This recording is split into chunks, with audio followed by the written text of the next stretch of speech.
Istirahat. Ya. Ikrar doa. Bismillahirrahmanirrahim. Rabbi shrah.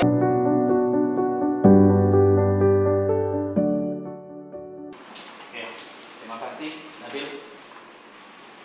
Sebelum kita lanjut, Ustaz mau ngecek kehadirannya terlebih dahulu. Ketua kelas Nabil, ada yang tidak hadir hari ini? Ada yang sakit berapa orang? Satu orang ya. Ada sakit satu orang, berarti alhamdulillah semuanya hadir. Ya, alhamdulillah. Baik, untuk hari ini kita akan masuk kepada materi faktor-faktor yang mempengaruhi laju reaksi seperti yang ada di slide. Nah, sebelumnya kan kita udah masuk ke teori tumbukan. Nah, di sini Ustadz lihat hasil nilai ujian atau post test kemarin. Ini Azam nilainya maksimal. Ya, silakan Azam sebutkan apa yang dimaksud dengan tumbukan dan tumbukan efektif. Tumbukan efektif itu ada syaratnya. Syarat pertamanya air yang tepat. Yang kedua, memiliki energi yang cukup. Nah, untuk sekarang coba perhatikan slide. Nah, di sini ada gambar, dua buah gambar ya. Sebelah kiri ada yang tahu? Nah, ya sebelah kiri kayu, sebelah kanan juga kayu. Apa bedanya? Yang satu masih utuh. Coba satu-satu. Nabil. Yang kayu sebelah kiri masih utuh, yang sebelah kanan sudah terpotong. Ya, yang sebelah kiri ini kayunya masih kayak gerondolan gitu ya, masih belum dipotong, sedangkan ini udah dipotong-potong. Nah, pertanyaannya sekarang, apakah kaitannya dengan laju reaksi? Nah, inilah yang akan kita pelajari pada hari ini. Oke? Nah, adapun tujuan pembelajaran kita adalah yang pertama, peserta didik mampu menganalisis pengaruh konsentrasi terhadap laju reaksi. Yang kedua, peserta didik mampu menganalisis pengaruh luas permukaan terhadap laju reaksi. Dan materi yang antum akan bahas sekarang adalah pengaruh faktor konsentrasi, dan yang kedua adalah pengaruh luas permukaan terhadap laju reaksi. Nah, sebelum kita mulai kegiatan praktikum kita pada hari ini, nah silakan diperhatikan dulu video di depan.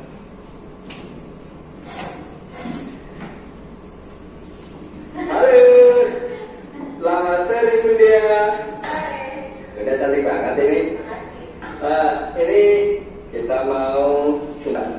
Nah, ini kelihatan nih. Nah, kalau gede kemana? Ya gede. Kalau ini kebetulan kita pakai merek apa nih? Rina ya. Mungkin kalau yang lainnya gambarnya beda, tapi ini biasanya sama seperti ini. Kalau bendernya gede biasanya berarti dia jalannya gede. Mati, loncengnya gasen. Maaf teman-teman, gasen tak habis. Oke. Nah, jadi seperti itu dulu ya, cara menyalakan dan mematikan kompor gas. Oke, semoga videonya bermanfaat. Jumpa lagi pada tips yang akan. Oke, baik. Halo. Sebagaimana yang telah kita perhatikan, nah di sini pertanyaan yang muncul adalah ibu ini kan tadi menyalakan kompor gas. Ya, itu pernah lihat kompor gas kan? Betul? Yang di belakang pernah lihat kompor gas? Pernah. Oke. Nah, di sini yang menjadi pusat perhatian kita adalah pada nyala apinya.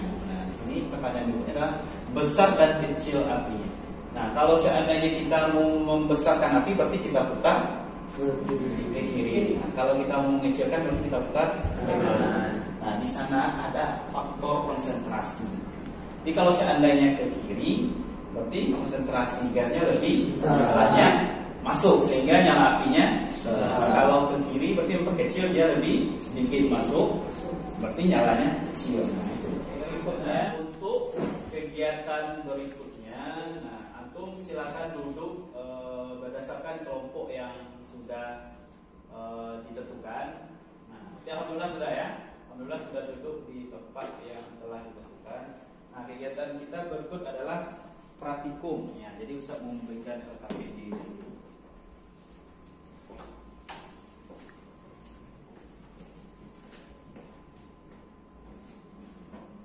Oke, alhamdulillah di masing-masing tempat antum sudah ada alat dan bahan. Nah, itu adalah alat yang akan kita pakai hari ini. Coba, apa itu alat yang digunakan? Tabung reaksi, ya, dan rak tabung reaksi. Jadi untuk zatnya nanti akan Ustaz persilahkan satu-satu mengambil yang zat yang sudah diterapkan. Ya, itu zatnya. Di masing-masing kelompok nanti perwakilannya kelompok 1 ambil dulu, kelompok 2, kelompok 3, kelompok 4. Nah, dengan secara tertib dan teratur. Nah, untuk kegiatannya antum melakukan percobaan berdasarkan yang ada di LKPD. Silakan buka LKPD-nya. Nah, yang akan kita lakukan pertama adalah yang pengaruh konsentrasi terhadap laju reaksi. Itu dia, ini langkah-langkahnya. Nah, jadi untuk langkah-langkahnya ini akan kita lakukan nanti. Oke, silakan bekerja.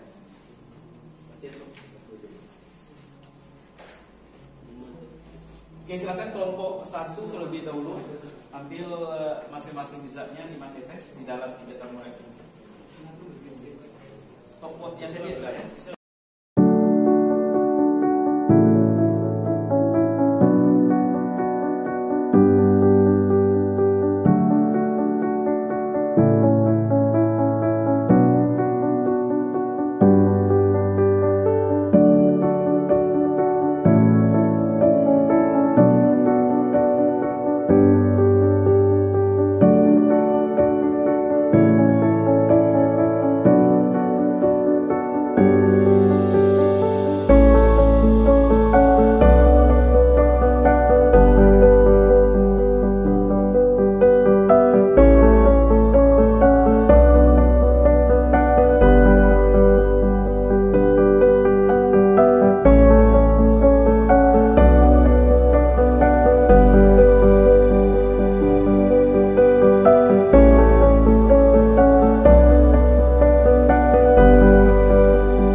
Kelompok 2 sudah?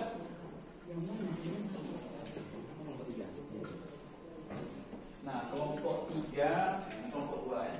Coba ini. Stopwatch-nya tadi udah? Ini masih ada sini. Yang kelompok 2 pertama.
Silakan perkenalkan diri dulu. Yang lainnya perhatikan, coba perhatikan. Nanti yang nggak tahu ditanyakan. Assalamualaikum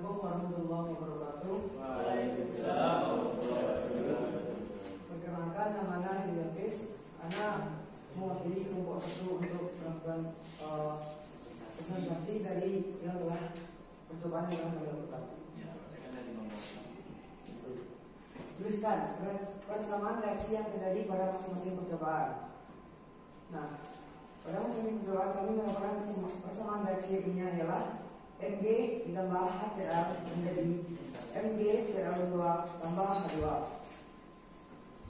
Nah, soal kedua adalah berdasarkan percobaan pertama, urutkanlah reaksi dari yang paling lambat sampai ke yang paling cepat. Kami mendapatkan reaksi yang paling lambat adalah reaksi dengan parut HCl dengan konsentrasi 0,2 ml. Dilanjutkan dengan reaksi pelarut HCl dengan konsentrasi 0,5 ml, dan yang terakhir adalah reaksi dengan parut HCl 1 ml.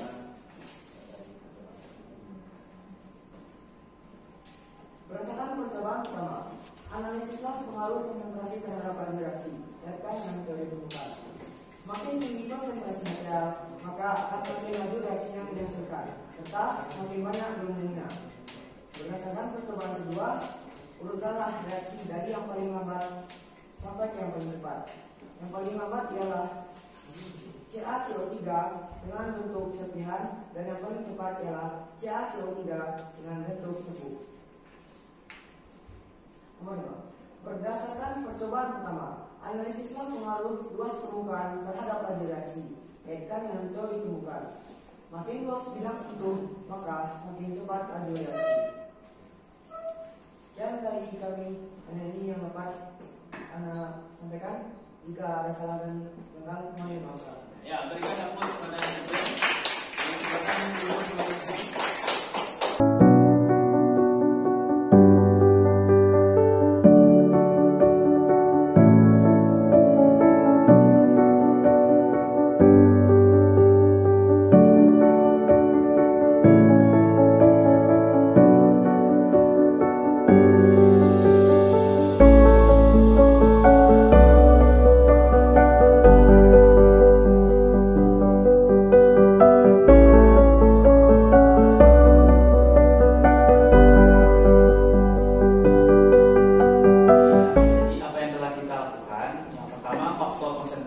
Dan faktor luas permukaan. Nah, untuk konsentrasi, berarti semakin tinggi atau semakin besar konsentrasi, maka laju reaksinya juga semakin cepat. Nah, tadi kita dapatkan waktunya lebih cepat dibandingkan dengan konsentrasi yang rendah. Nah, yang kedua, semakin luas perbedaan permukaan bidang sentuh, yaitu yang kita cangkang yang digerus tadi, dibanding dengan yang serbuk, maka semakin cepat juga terjadi suatu reaksinya. Itu kesimpulan pembelajaran kita hari ini. Nah, untuk kegiatan berikutnya adalah kegiatan evaluasi. Nah, untuk soal yang pertama silakan dicatat. Oke. Berdasarkan teori, semakin tinggi suhu, maka laju reaksinya semakin cepat. Nah, semakin tinggi suhu, maka laju reaksinya semakin cepat. Oke, akan tetapi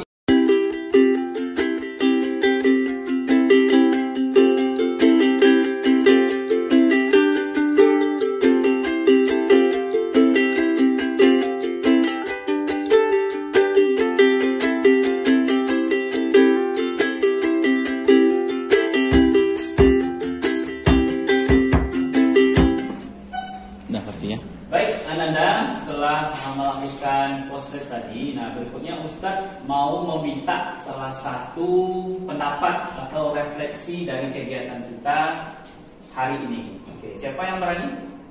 Oke, antum, ya Sofi silakan berdiri. Pengenalan namanya dulu.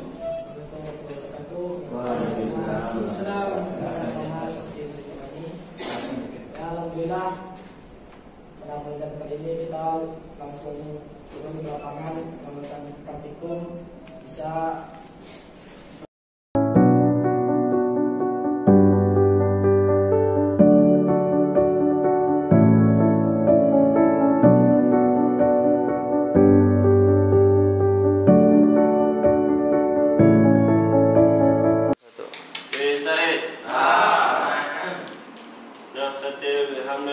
Alhamdulillah.